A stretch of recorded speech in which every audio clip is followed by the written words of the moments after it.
जय श्री राधा कृष्ण भगवान जी की, जय श्री गौरी शंकर भगवान जी की, जय श्रावण मास महात्म्य की। मंदिर श्री बंसी वाले महात्मा यूट्यूब चैनल की ओर से हम आप सभी भक्तों का हार्दिक अभिनंदन करते हैं। आज हम आपको सुनाने जा रहे हैं श्रावण मास महात्म्य के 7वें अध्याय की परम पावन कथा। इससे पहले आप श्रावण मास के अध्याय 1 से लेकर अध्याय 6 तक की कथा को हमारे चैनल पर सुन चुके हैं, जिनका लिंक इस वीडियो के डिस्क्रिप्शन में दिया गया है। आप किसी भी अध्याय की कथा को उस लिंक को खोलकर सुन सकते हो। और साथ में श्री शिव महापुराण की कथा भी हमारे चैनल पर प्रतिदिन सुनाई जा रही है। श्री शिव महापुराण की कथा का लिंक भी इस वीडियो के डिस्क्रिप्शन में दिया हुआ है। आप उन दोनों कथाओं को अवश्य सुने। तो अब हम आपको सुनाने जा रहे हैं श्रावण मास महात्म्य के 7वें अध्याय की परम पावन कथा, जो कि इस प्रकार है। भगवान शिव शंकर भोलेनाथ सनत कुमार जी से कहने लगे हैं, हे सनत कुमार जी, अब उत्तम मंगलवार का व्रत कहूंगा, जिसके करने से वैधव्य का नाश होता है। विवाह के पश्चात 5 साल तक इस व्रत को करना चाहिए। इसका नाम मंगला गौरी व्रत है। यह पाप को नष्ट करने वाला है। विवाह के अनंतर पहले श्रावण शुक्ल पक्ष के पहले मंगलवार के दिन इस व्रत का शुभारंभ करें। पुष्प मंडप निर्माण करके उसे कदली स्तंभ से शोभित करना चाहिए। नाना तरह के फलों तथा रेशमी कपड़ों से विभूषित करें। उसमें देवी की प्रतिमा स्थापित करें। यथाशक्ति उस प्रतिमा का अर्चन करें। उस प्रतिमा में मंगला गौरी का षोडश उपचारों से 16 दुर्वा दलों और 16 चिड़चिड़ा दलों से 16 चावल तथा 16 चने की दाल से अर्चन करें। 16 बत्तियों का एक दीपक हो या 16 दीप जलाकर भक्ति द्वारा दही तथा चावल का नैवेद्य समर्पण करें। इस प्रकार 5 वर्ष तक यह व्रत करना चाहिए। फिर उद्यापन करके माता का वायन दे। वायन को प्रकार सुने। मंगला गौरी की 1 पल सोने की प्रतिमा या आधे पल या आधे के आधे पल या यथाशक्ति सोने की प्रतिमा बनवाएं। शक्ति अनुसार सोने या चांदी आदि से निर्मित कलश को चावल से भरें। उस कलश के ऊपर पहनने के कपड़े या चोली रखें। उसके ऊपर मंगला गौरी की प्रतिमा स्थापित करें। देवी के समीप सील लोढ़ा रखें। इस प्रकार माता के लिए वायन दें। हे विप्रवर, इस प्रकार व्रत करने मात्र से 7 जन्म तक सौभाग्य बना रहता है। पुत्र पौत्र संपत्ति आदि से युक्त होकर वह क्रीड़ा करती है। इतनी कथा सुनने के पश्चात सनत कुमार जी भगवान शिव शंकर से कहने लगे हैं, हे प्रभु, हे शंभु, इस व्रत को पहले किसने किया है? किसको इस व्रत को करने का क्या फल मिला है? ये कथा भी सुनाने की कृपा कीजिए। भगवान शिव शंकर कहने लगे हैं, हे विप्रवर, पूर्व काल में कुरु देश में श्रुत कीर्ति नाम वाला शास्त्र ज्ञाता कीर्तिमान तथा शत्रु रहित राजा था। वह राजा 64 कलाओं का जानकार, धनुर्विद्या में पूरी तरह से निपुण था। पुत्र सुख को छोड़कर उस राजा को सब ओर से आनंद प्राप्त था। संतान के लिए राजा बहुत चिंताकुल हो गया। जप तथा ध्यान युक्त होकर देवी की आराधना करने लगा। उसके इस तप से देवी प्रसन्न होकर उससे कहने लगी हैं, हे सुव्रत, वर मांग लो। श्रुत कीर्ति ने कहा है, हे देवी, यदि आप मुझ पर प्रसन्न हैं तो मुझे शोभन पुत्र दो।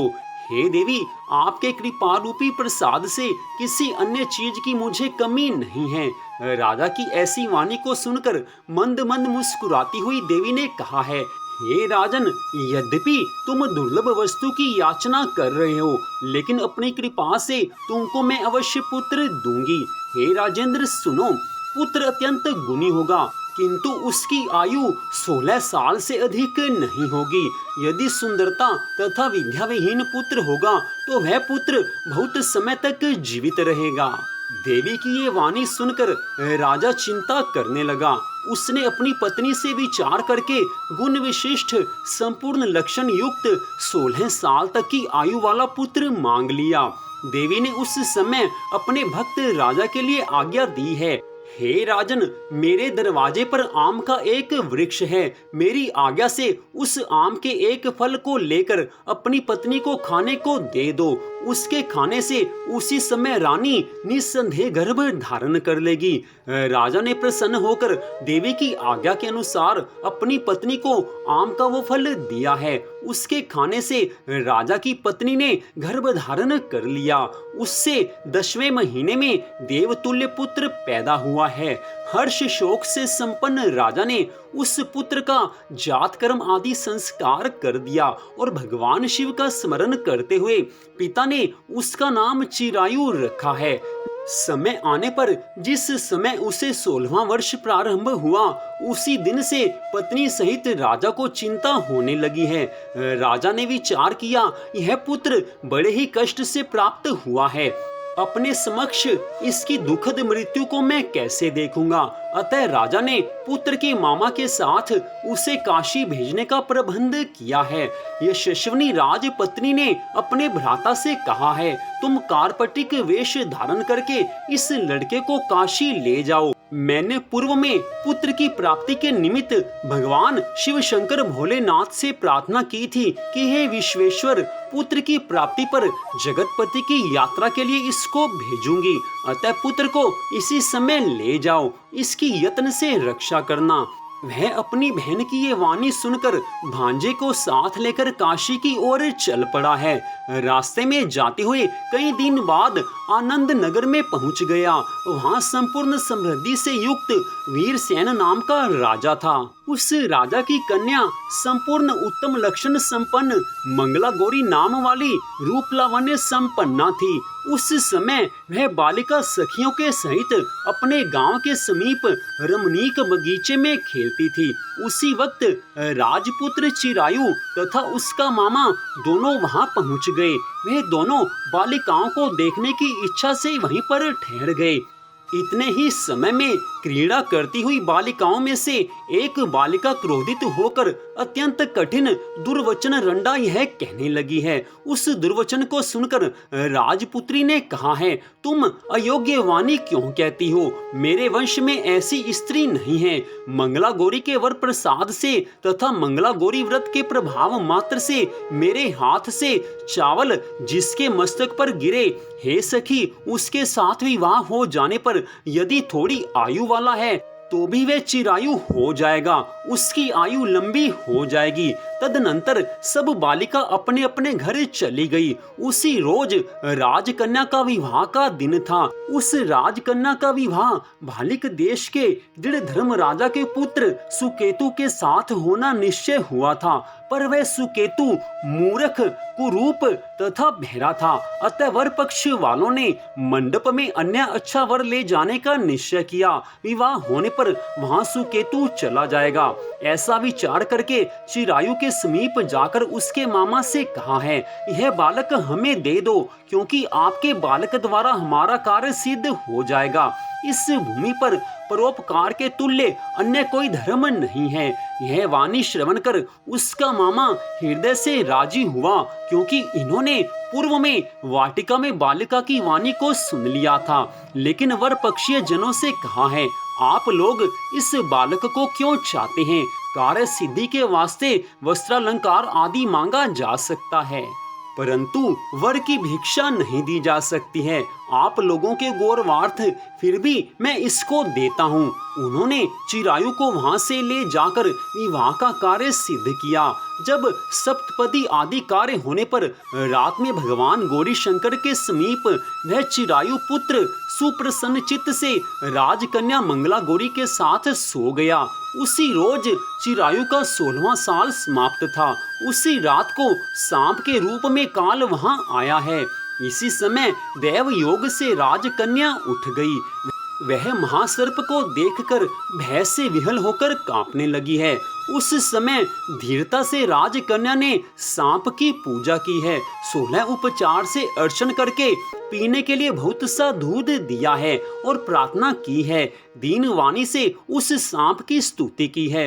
मंगला गौरी ने प्रार्थना की है कि मैं उत्तम व्रत करूंगी, मेरे पति देव इस सर्प से जीवित हों तथा चिरंजीवी हों, ऐसा वर दीजिए। इस समय उस सांप ने कमंडल में प्रवेश किया है। अपनी कैंचुली चोली से राजकन्या ने उस कमंडल का मुख बांध दिया। तदनंतर उसके पति देव शरीर के अंगों को ऐंठते हुए जाग कर उठे हैं। अपनी पत्नी से कहा है, हे प्रिय, मुझे इस समय भूख सता रही है। उसने माता के समीप जाकर पायस, लड्डू आदि लाकर पति को दिए हैं। उसने प्रसन्नचित्त होकर भोजन किया। हाथों को धोने के समय उसके हाथ से अंगूठी गिर गई। वह पान खाकर फिर सो गया। फिर वह राजपुत्री कमंडल पात्र को फेंकने गई, लेकिन विधि के विधान से बाहर जाने पर चमकते हुए हार की कांति देखकर विस्मय को प्राप्त हुई है। उस घट में स्थित हार को अपने कंठ में धारण किया। कुछ रात अब शेष रही तो चिरायु का मामा उसे ले गया। चिरायु के जाने के बाद वर पक्षीय लोग सुकेतु को ले गए। मंगला गौरी ने उस सुकेतु को देखा तो वह कहने लगी कि ये मेरे स्वामी नहीं हैं, ये मेरे पति नहीं हैं। सभी वर पक्षीय महानुभाव राजकन्या से कहने लगे हैं, हे शुभे, यह क्या कह रही हो? यदि कोई पहचान हो तो कहो। मंगला गौरी ने कहा है, जिसने रात में नवरत्नों की निर्मित अंगूठी मुझे दी थी, वह इस अंगुली में देकर पहचान करो। रात में स्वामी पति देव ने मुझे हार दिया है। उस हार के रत्नों की सुंदरता कैसी है, यह बता देवें। यह तो कोई अन्य ही है, ये मेरे पति नहीं हैं। रात्रि में आम्र सेचन के समय मेरे पति देव का केशर युक्त पैर मेरी जांघ में लगा हुआ है। सब लोग उसे भी देखें, देरी ना करें। रात्रि के समय जो बातचीत हुई थी तथा भोजन क्या हुआ, उसे भी यह कहे तो यह मेरा पति होगा। यूं कहकर मंगला गौरी की वाणी सुनकर सब लोगों ने कहा है कि ठीक है, लेकिन चिन्हों में से सुकेतु के बतलाए हुए एक की भी पहचान नहीं मिली। तब सब लोगों ने मना किया। वर पक्षी जैसे आए थे वैसे ही चले गए। उनके झूठ की बात किसी को नहीं जंची, उनका झूठ पकड़ा गया। मंगला गौरी के पिता श्रुत कीर्ति ने प्रसन्न चित्त से अन्न जल आदि का एक सत्र यज्ञ किया तथा वर पक्षीय सब कथा कानो कान सुनी कि स्वरूप से कुरूप हो जाने से आदर से किसी को ले आए थे। महल के बरामदे में चिक के भीतर कन्या को राजा ने बैठाया है। इस प्रकार एक साल यात्रा करते हुए अपने मामा के साथ वह फिर अपने ससुराल का वृतांत देखने के लिए आया है। जब मंगला गौरी ने चिक के भीतर से उसे देखा तो प्रसन्न होकर अपने माता पिता से कहा है कि मेरे पति देव आ गए हैं। उस समय सुहृद गणों को बुलाकर राजा ने पूर्व में कहे हुए सारे लक्षणों की पहचान की है। सारी पहचान को देखकर पवित्र लक्षणों वाली पुत्री को चिरायु को दिया है। शिष्ट लोगों के सहित राजा ने विवाह का उत्सव करके वस्त्राभरण आदि अश्व, गज, रथ तथा बहुत सी वस्तुएं देकर विदा किया है। फिर वह चिरायु अपनी पत्नी और मामा के सहित कुल नंदन सेना सहित अपने नगर में गया है। उस समय जब चिरायु के माता और पिताजी ने प्राणियों के मुखारविंद से उसके आने का समाचार सुना तो विश्वास नहीं किया, क्योंकि भाग्य विपरीत कैसे हो सकता है। इसी बीच वह चिरायु माता तथा पिताजी के पास आया है। प्रेम मग्न होकर चिरायु ने भक्ति द्वारा अपने माता पिताजी के चरणों में प्रणाम किया है, साष्टांग दंडवत किया है और माता पिता ने उस अपने पुत्र चिरायु का मस्तक सूंघकर परमानंद प्राप्त किया है। उनको अपूर्व आनंद हुआ है, क्योंकि उनके पुत्र की आयु अब लंबी हो चुकी थी। मंगला गौरी पुत्र वधु ने भी सास और श्वशुर को प्रणाम किया है। पुत्र वधु को सास ने अपनी गोदी में बैठाकर सब बात पूछी है। हे महामुने, मंगला गौरी पुत्र वधु ने श्रेष्ठ व्रत महात्म्य और जो कुछ इतिहास था सब कहा है। यह सुनकर उसकी सास अति प्रसन्न हुई है। चिरायु को जीवन दान मिल गया था। भगवान की इतनी कृपा हुई है, इसलिए सारे नगरवासी भी प्रसन्न हैं। इतनी कथा सुनाकर भगवान शिव शंकर भोलेनाथ आज कहने लगे हैं, हे सनत कुमार जी, इस मंगला गौरी व्रत को आपसे कहा है, इस कथा को जो भी सुनेगा या इसका कीर्तन करेगा उसकी सभी मनोकामनाएं पूरी हो जाएंगी, उसके सभी मनोरथ सिद्ध होंगे। इसमें कुछ भी संशय नहीं है। यह व्रत इतना परम पवित्र व्रत है कि जो कोई इस व्रत को करता है उसके जीवन में कोई भी कमी नहीं रहती है, और जो इस कथा को सुनता है उसकी सभी मनोकामनाएं पूरी हो जाती हैं। तो इस प्रकार मंदिर श्री बंसी वाले महात्मा यूट्यूब चैनल की ओर से आपने श्रावण मास महत्म के 7वें अध्याय की कथा को सुना है। इस कथा को सुनने वाले की सभी मनोकामनाएं पूरी हो जाती हैं, ऐसा भगवान शिव शंकर भोलेनाथ ने स्वयं कहा है। तो आज की इस कथा को सुनने के लिए आप सबका हार्दिक धन्यवाद। आपसे छोटा सा निवेदन, हमारे YouTube चैनल को आप सब्सक्राइब कर लीजिए ताकि भगवान की अन्य कथाओं को भी आप सुन सकें। श्री शिव महापुराण की कथा और श्रावण मास महत्म की सभी कथाओं को आप हमारे मंदिर श्री बंसी वाले महात्मा YouTube चैनल पर अवश्य सुन लीजिए। तो आज की इस कथा को सुनने के लिए आप सबका हार्दिक धन्यवाद। भगवान श्री राधा कृष्ण जी की, भगवान श्री गौरी शंकर जी की अनंत कृपा सदा आप सब पर, आपके परिवार पर बनी रहे। इसी मंगल कामना के साथ जय श्री राधा कृष्ण भगवान जी की, जय श्री गौरी शंकर भगवान जी की, जय श्रावण मास महत्म की। ओम नमः शिवाय। जय जय श्री राधे, जय जय श्री राधे, जय जय श्री राधे श्याम।